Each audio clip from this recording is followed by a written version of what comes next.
শীতের ফুল গোলাপ। আর এই গোলাপ ফুল আমরা করতে খুব ভালোবাসি।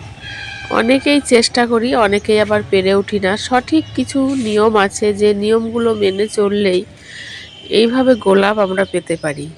তো কি খাবার দিতে হবে, কি করতে হবে, আজকে আপনাদের সেই সবই নিয়ে আলোচনা একটু করে শোনাবো। তো চলুন, আসুন শুনুন। হ্যালো বন্ধুরা, আমার জিএম সিম্পল লাইভে আপনাদের সবাইকে স্বাগত। আমি ছাদে অনেকগুলোই গাছ করি, তার মধ্যে সাহস করে কিছু গাছের কাটিং মানে কাটাই ছাঁটাই আমি করে থাকি। সেটা আগের ভিডিওতে আপনাদের দেখিয়েছি, খুব সুন্দর করে দেখিয়েছিলাম। আর আজকের ভিডিওটা আমি দেখাবো সেই কাটিংয়ের পরে, মোটামুটি 1 মাস ধরুন, 1 মাস পরে আমার সেই গোলাপ গাছের চেহারা। তো অবশ্যই করে দেখাতে হবে আপনাদেরকে, না দেখালে আমারও ভালো লাগবে না। আর কি হলো কাটিং করার পরে আমার এই গোলাপ গাছের পরিস্থিতিটা আজ কি দাঁড়িয়েছে, সেটা আপনাদের সাথে শেয়ার করব। আর কি করে এই জিনিসটা করতে পেরেছি আজকে নিজেরই দেখে খুব ভালো লাগছে, যেটা আপনাদেরকে শেয়ার না করেই আমি থাকতেই পারবো না। তো বন্ধুরা, আপনারাও সাহস করে কিন্তু অবশ্যই কাটিংটা করবেন। প্রথম কথা হচ্ছে কাটিং করতে হবে সময় মতন। এখন কাটিং করার সময় নয়, 1 মাস আগে আমি দেখিয়েছিলাম কাটিংটা করা। আর সেই গাছে আজকে আমি এইভাবে কুঁড়ি কি করে আনতে পারলাম দেখেছেন বন্ধুরা? প্রত্যেকটা মাথায় কতগুলো করে আছে, এই দেখুন। এত কুঁড়ি আমার কি করে আনলাম। যথারীতি ফুল ফোটা শুরু হয়ে গেছে।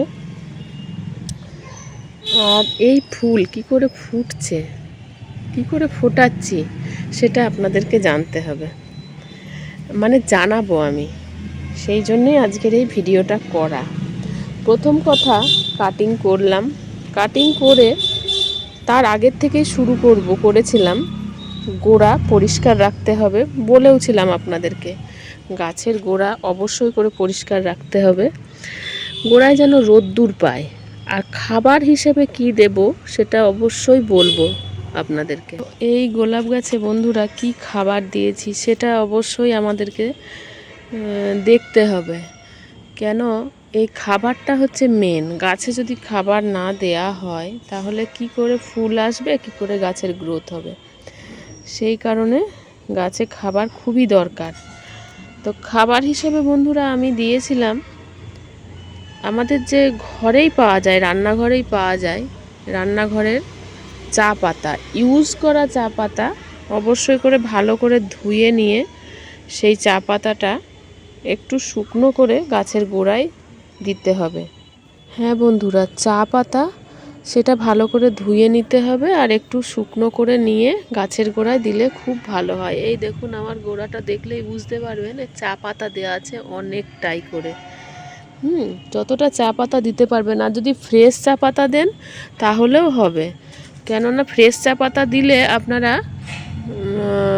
হয়তো 2-4 চামচ করে দিলেন, সেটা রোজ রোজ দেবার দরকার নেই, 15 দিনে একবার দিয়ে দিলেন। এই দেখুন, ফুলের গাছটা ওই দিকে ফাঁকা পেয়েছে বলে ওই দিকে চলে গেছে।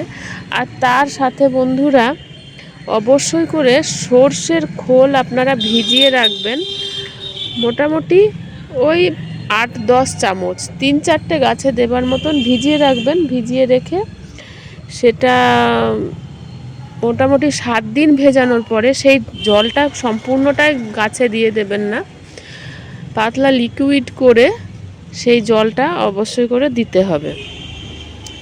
জল মেশাবেন তার মধ্যে, আর জল মিশিয়ে পাতলা করে গাছ যখন শুকনো থাকবে, মোটামুটি 1 দিন জল দেবেন না। গাছের গোড়া যখন শুকিয়ে আসবে সেই টাইমে অল্প অল্প করে জল দিতে হবে। তাহলে দেখবেন আপনাদের গাছের গ্রোথ কীরকম হবে। এই যে দেখুন, এই রকমভাবে গাছের গ্রোথ হবে। আর গাছের ডালপালা তো শাখা প্রশাখা গজাবেই, তার সাথে প্রত্যেক শাখা প্রশাখাতে অনেক অনেক পরিমাণে এই দেখুন কুঁড়ি চলে আসবে। আর আপনারা খুব সুন্দর সুন্দর অনেক পরিমাণে ফুল পেতে পারবেন। এই দেখুন বন্ধুরা, আমার গাছে কিভাবে ফুলটা ফুটেছে, আরও অনেক ফুটবে, অনেক কুড়ি আছে। তো এইভাবে আপনারা যদি আপনাদের গোলাপ গাছের পরিচর্যা করতে পারেন তাহলে খুবই ভালো হয়। আর গাছের গোড়া অবশ্যই পরিষ্কার রাখবেন, জল দেখে দেবেন। এই শীতকালে জল বেশি লাগে না, দুবার অন্য সময় যেমন জল দিতে হয় এখন একবার জল দিলেই হয়। আর জলের পরিমাণটা এমনভাবে দিবেন যেন ওই খাবার দেওয়ার পরে অতিরিক্ত জল দেবেন না, ভাসিয়ে জল দেবেন না। যে জলটা দেবেন যাতে সেই টবটা বা গাছের গোড়াটা ধরে রাখতে পারে, ভেসে বেরিয়ে না যায়, এটা অবশ্যই করে লক্ষ্য রাখতে হবে। তো এইভাবে গোলাপ গাছে ফুল আপনারা পেতে পারেন।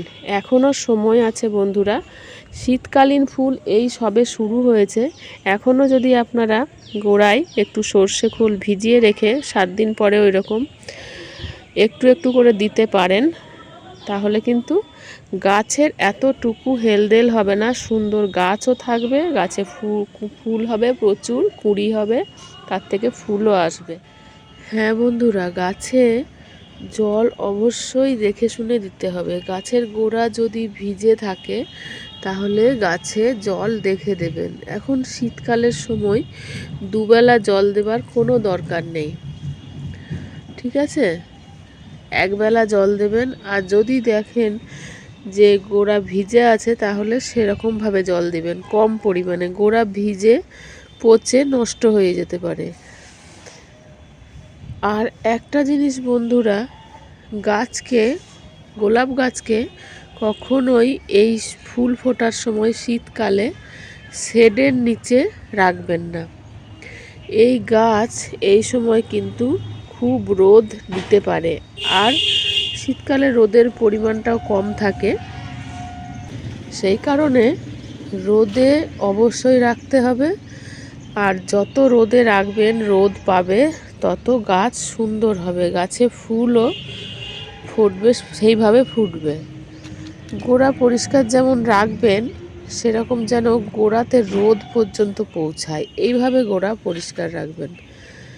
যত গাছে জল দেখে দেবেন, যত রোদে রাখবেন, তত আপনার গোলাপ গাছ দেখার মতন একটা জায়গায় যাবে, আর ফুলও হবে প্রচুর। সেই কারণে রোদ কিন্তু খুবই দরকার, মানে যতক্ষণ সানলাইট থাকবে ওঠার থেকে ডোবা পর্যন্ত, ততক্ষণ বন্ধুরা গোলাপ গাছ যেমন রোদটা পায়। রোদ ছাড়া এই গাছ একদমই ফুল দেয় না, সেটা আপনাদেরকে মাথায় রাখতে হবে। আর গোড়ার মাটি প্রায় মাঝে মধ্যেই একটু করে খুশে দিতে হবে বন্ধুরা। তো এই পরিচর্যাগুলো আপনারা করতে থাকুন। তো বন্ধুরা, আপনাদের যদি উপকারে আসে এরকম ভিডিও, তাহলে অবশ্যই আমার চ্যানেলটি সাবস্ক্রাইব করে নিতে ভুলবেন না, আর বেল বাটনে ক্লিক করতেও ভুলবেন না। দেখা হবে নতুন কোনো ভিডিওতে, নতুন কিছু নিয়ে আপনাদের সামনে হাজির হয়ে যাব। ততক্ষণ পর্যন্ত সবাই ভালো থাকবেন, সুস্থ থাকবেন, সাবধানে থাকবেন। আসছি, সবাইকে টাটা বন্ধুরা।